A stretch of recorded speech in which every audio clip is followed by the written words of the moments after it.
Social ইসলামী bank PLC 30 October 2017 তারিখে তৎকালীন স্বৈরশাসক শেখ হাসিনার নির্দেশে একটি সরকারি গোয়েন্দা বাহিনীর সহায়তা অস্ত্রের মুখে মোহাম্মদ সাইফুল আলম ওরফে এস আলম ব্যাংকটি নিয়ন্ত্রণে নেয়, যা ওই সময় দেশের স্বনামধন্য জাতীয় দৈনিক প্রথম আলো ও ডেইলি স্টার সহ অন্যান্য পত্রপত্রিকায় ছাপা হয়। আমরা সেই সকল পত্রিকাকে আন্তরিক ধন্যবাদ জানাই যারা সত্যের পক্ষে দাঁড়িয়েছিলেন। ইসলামী ব্যাংক এস আলম কর্তৃক দখল হওয়ার পর পূর্ব পর্যন্ত বাংলাদেশের সকল শরিয়া ব্যাংকগুলোর মধ্যে সর্বদা দ্বিতীয় ব্যাংক হিসাবে পরিগণিত ছিল।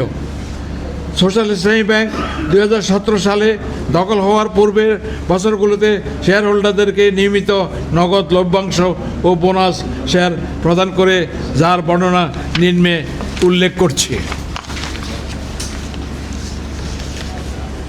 2007 সালে 17% ডিভিডেন্ড, ক্যাশ ডিভিডেন্ড, 2008 সালে 15% ক্যাশ ডিভিডেন্ড, 2009 সালে 11% ক্যাশ ডিভিডেন্ড, 2010 সালে 14% ক্যাশ ডিভিডেন্ড, 2011 সালে 12% ক্যাশ ডিভিডেন্ড, 2013 সালে 20% এবং 2014 সালে 20%, 15 সালে 20% এবং 2016 সালে 20%।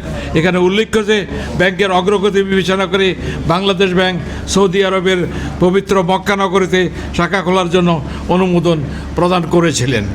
প্রিয় সাংবাদিক ভাইগণ, বিগত 5 আগস্ট 2040 তারিখে ফ্যাসিস্ট শেখ হাসিনা পতনের পর বাংলাদেশ ব্যাংক অত্র ব্যাংক এস এ আলম কর্তৃক নিয়ন্ত্রিত পরিচালনা পর্ষদ ভেঙে দিয়ে ব্যাংকের প্রকৃত মালিকদের হাতে ফেরত না দিয়ে কোনো রকম আলোচনা ছাড়াই 4 জন স্বতন্ত্র পরিচালক ও মাত্র 1 জন উদ্যোক্তা পরিচালকের সমন্বয়ে নতুন পরিচালনা পর্ষদের গঠন করে, যা ছিল ব্যাংকটিকে আর্থিক দুরবস্থা থেকে ঘুরে দাঁড়ানোর জন্য একটি অদূরদর্শী সিদ্ধান্ত। অধিকান্ত চেয়ারম্যান হিসেবে উদ্যোক্তা পরিচালককে পাশ কাটিয়ে পরিচালনার অনভিজ্ঞ একজন স্বতন্ত্র পরিচালককে চেয়ারম্যান হিসেবে নির্বাচিত করা হয়, যা ছিল একটি বাস্তবতা বহির্ভূত অপরিপক্ক সিদ্ধান্ত।